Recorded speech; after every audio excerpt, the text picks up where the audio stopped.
He was a short man with a funny accent, was bullied in school, he was an outsider, yet this outsider would one day crown himself Emperor of France. He would rewrite the map of Europe with his sword, would fight 7 different coalitions of nations that tried to destroy him. His name was Napoleon Bonaparte. He is considered the greatest military tactician in history. His battles are still studied in military academies today, but his story is also a tragedy of ego. He marched 600,000 men into the frozen hell of Russia, and almost none returned. Today, we explore the life of the little corporal. How did he rise from nothing to rule the world?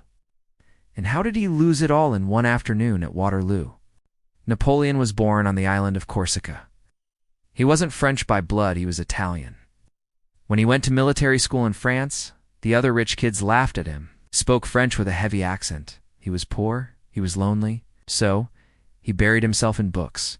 He studied history, geography, and mathematics. He realized that knowledge was his weapon. When the French Revolution broke out, chaos took over. Kings were beheaded. The streets ran with blood.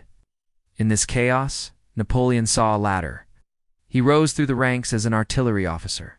He understood cannons better than anyone. His big moment came in 1795. A mob of royalists attacked the government in Paris. Napoleon was asked to defend the city. He didn't hesitate. He loaded his cannons with grapeshot, thousands of small metal balls, and fired point-blank into the crowd. He cleared the streets. He saved the government. And suddenly, the little Corsican was a hero. By 1804, Napoleon had done the unthinkable. He invited the Pope to Paris to crown him. But at the last moment, Napoleon took the crown and placed it on his own head. He was saying, "I chose myself." He was now emperor, but Europe hated him. Russia and Austria combined their massive armies to crush him. This leads us to his masterpiece, the Battle of Austerlitz. It was December 1805. Napoleon was outnumbered. The enemy had the high ground. Most generals would retreat. Napoleon attacked. He set a trap. He had deliberately weakened his right flank, tempting the enemy to attack there. The Russians took the bait. They rushed down from the hill to crush Napoleon's weak side. But this is exactly what Napoleon wanted. As soon as the enemy moved, Napoleon launched a hidden assault on the center of their line. He split the enemy army in two. Panic spread. The Russians tried to flee across a frozen lake. Napoleon ordered his cannons to fire not at the soldiers, but at the ice. The ice shattered. Thousands of soldiers drowned in the freezing water. It was a brutal, brilliant victory. Napoleon was the master of Europe. But power is a dangerous drug. Napoleon wanted more. He wanted to bring England to its knees. But to do that, he needed to control Russia. In 1812, he made the biggest mistake in military history.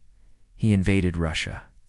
He brought the Grand Army 600,000 soldiers, the largest army ever assembled. He thought it would be a quick war, but the Russians didn't fight. They ran as they retreated. They burned their own villages. They burned their own crops. They left nothing for Napoleon's army to eat. This is called scorched earth. Napoleon marched all the way to Moscow. He expected the Tsar to surrender. Instead, he found Moscow empty and burning. He waited for a peace offer that never came. Then the snow started to fall. General Winter had arrived. The retreat was a nightmare.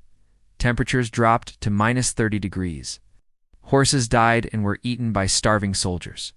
Men froze to death while they slept. Of the 600,000 men who entered Russia, only about 100,000 made it out alive. The Grand Army was gone.